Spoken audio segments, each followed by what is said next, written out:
Life में अगर कोई मेजर चेंज होता है तो उसको लेके टेंशन सबको ही हो सकती है। और प्रेगनेंसी तो एक ऐसा टाइम है जिसमें फीमेल की बॉडी में, उनके माइंड में एज वेल एज उनके लाइफ में एक मेजर टर्नओवर और चेंज आने वाला होता है। इसलिए ये बहुत कॉमन है कि काफ़ी फीमेल्स इस दौरान ओवर स्ट्रेस्ड हो जाती हैं। बट अगर प्रेगनेंसी के पूरे ड्यूरेशन में कोई प्रोलॉन्ग स्ट्रेस से जूझता है तो ऐसी फीमेल्स की खुद की हेल्थ पे भी इशू आ सकता है, एज वेल एज उनके होने वाले बेबी के हेल्थ पर भी इसका इम्पैक्ट पड़ सकता है। नमस्कार दोस्तों, मैं डॉक्टर नेहा तिवारी स्वागत करती हूँ आप सभी का हमारे यूट्यूब चैनल पे। और आज इस वीडियो में हम बात करेंगे कि स्ट्रेस का मदर एंड बेबी दोनों की ही लाइफ पे और बॉडी पे क्या इम्पैक्ट पड़ सकता है।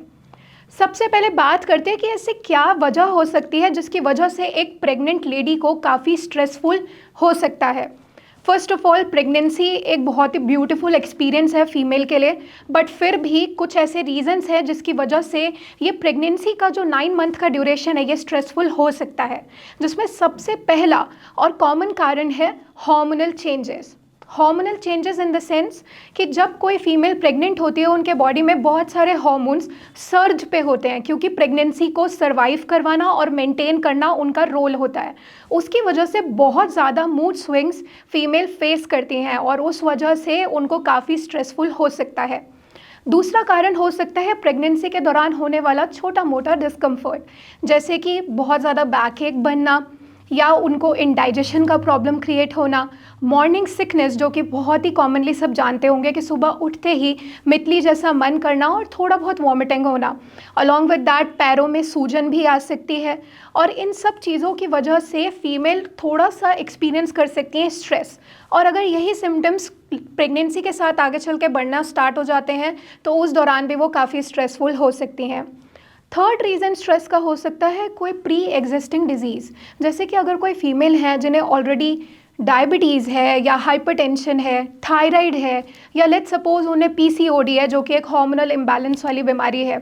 इन सब चीज़ों के चलते भी उनको स्ट्रेस लेवल हाई हो सकता है, क्योंकि इस वजह से अगर इनके लेवल्स कंट्रोल नहीं हुए तो स्ट्रेस हार्मोन बॉडी में बढ़ सकता है और फीमेल स्ट्रेसफुल फील कर सकती हैं। अलॉन्ग विद दैट, अगर उनको एनवायरनमेंट पॉजिटिव नहीं मिल रहा, वो लैक ऑफ सपोर्ट फील करती हैं या फिर उन्हें लगता है कि बहुत नेगेटिव एनवायरनमेंट में वो है, तो इस वजह से भी उनको एंजाइटी हो सकता है और स्ट्रेस डेवलप हो सकता है।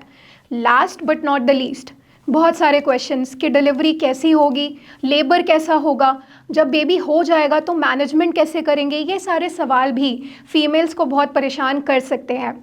पर अगर लॉन्ग टर्म तक इन चीज़ों का स्ट्रेस लिया जाए या कोई डिस्कम्फर्ट अगर उनको ज़रूरत से ज़्यादा बन रहा है और उसको आपने टाइमली मैनेज नहीं किया तो ये स्ट्रेस फीमेल की हेल्थ को काफ़ी ख़राब कर सकता है।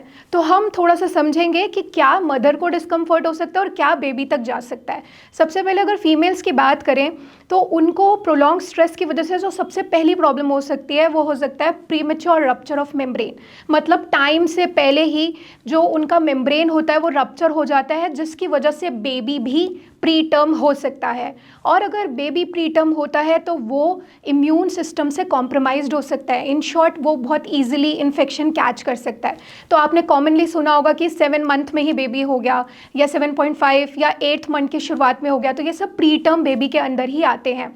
और फिर उनकी हेल्थ भी उतनी कॉम्प्रोमाइज्ड होती है क्योंकि जितने समय तक उनको माँ की कोख में होना चाहिए था वो नहीं होते हैं। इस वजह से एनवायरनमेंट में जल्दी एक्सपोज होना और इन्फेक्शन कैच करना उनकी आदत बन सकती है। दूसरा आप देखने को मिल सकता है कि अगर फीमेल को प्रेगनेंसी के दौरान लंबा स्ट्रेस रहा है तो वो डायबिटीज़ को डेवलप कर सकती हैं, जिसे बोलते हैं जेस्टेशनल डायबिटीज़। और उसको वहीं पे केटर नहीं करा गया तो उससे बेबी में ये प्रॉब्लम आ सकता है कि first of all baby pre term तो हो ही सकता है, अलॉन्ग विद दैट बेबी की कॉग्निटिव एबिलिटीज़ भी हैम्पर हो सकती हैं और बेबी को भी जेनेटिकली ही डायबिटीज़ हो सकता है, जिसे डायबिटीज़ टाइप 1 हम बोलते हैं, डायबिटीज़ इंसिपिडिस। तीसरा जो प्रॉब्लम हो सकता है वो हो सकता है कि प्रेगनेंसी के दौरान ही हाइपरटेंशन यानी बीपी की शिकायत स्टार्ट हो जाए, जिसे हम अगेन जेस्टेशनल हाइपरटेंशन के नाम से जानते हैं। इसकी वजह से बेबी प्री टर्म भी हो सकता है। अलॉन्ग विद दैट, क्योंकि बेबी तक प्रॉपर ब्लड सप्लाई नहीं पहुंच पा रही हाई ब्लड प्रेशर की वजह से, तो डेवलपमेंटल इश्यूज भी हो सकते हैं। मतलब ब्रेन में अगर बेबी के प्रॉपर ब्लड सप्लाई नहीं गया तो डेवलपमेंट बेबी की हैम्पर हो सकती है। नेक्स्ट हमें जो देखने को मिलता है फीमेल्स में वो ये होता है कि अगर वो बहुत लंबे समय तक स्ट्रेस में रही है, अलॉन्ग विद दैट अगर उनको डायबिटीज़ या फिर हाइपरटेंशन भी साथ में जुड़ गया है, तो यहाँ पे प्रॉब्लम आ सकती है स्टिल बर्थ की। मतलब कि बेबी आगे डेवलप ही नहीं हुआ और उस वजह से बेबी या तो स्टिल बर्थ में हो सकता है या फिर इंट्रा यूट्राइन ग्रोथ रेस्ट्रिक्शन हो सकती है। मतलब बेबी की ग्रोथ उसके टाइम के हिसाब से बढ़नी कम हो गई है। लाइक 7 मंथ में बेबी का जितना वेट होना चाहिए उतना वेट नहीं है और उस हिसाब से वो ग्रो नहीं कर रहा। इसकी वजह से बेबी की ग्रोथ रिस्ट्रिक्टेड तो है ही, अलॉन्ग विद दैट अगर बेबी होता है तो वो लो बर्थ वेट बेबी में काउंट होगा। मतलब उनका उतना वेट नहीं होता, जिस वजह से वो प्रोन हो जाते हैं बहुत सारे डिजीजेज और इन्फेक्शन के लिए और उनको काफ़ी टाइम तक मैनेजमेंट में और NICU में रहना पड़ता है। ये कुछ चीज़ें हमने नोटिस करी हैं फीमेल्स में एज वेल एज उनके होने वाले बेबी में। लास्ट, अगर बेबी स्वस्थ हो भी गया तो आप आगे चल के देखेंगे कि उनमें कॉग्निटिव डिसेबिलिटी डेवलप हो सकती है, जिसका प्राइम एग्जाम्पल है ADHD। तो इस तरह के बेबीज़ को फिर बिहेवियरल इश्यूज़, सोशल इश्यूज़ ये सब मैनेज करने पड़ते हैं, क्योंकि वो उतना कोप अप नहीं कर पाते जैसा कि एक नॉर्मल बेबी कर पाता है। तो इतना कुछ प्रॉब्लम हो सकता है अगर प्रेगनेंसी के दौरान फीमेल स्ट्रेस में रहे।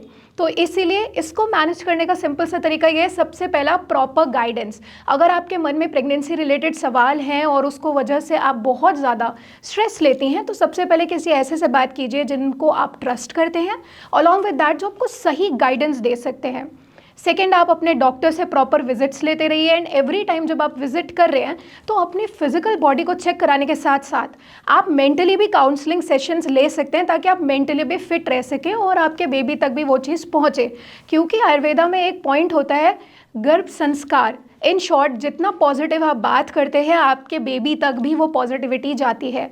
तो पॉजिटिव फोकस रखें, अच्छा अप्रोच रखें टुवर्ड्स लाइफ और अच्छी बातें करें तो वो भी आपके बेबी तक पहुँचेगा।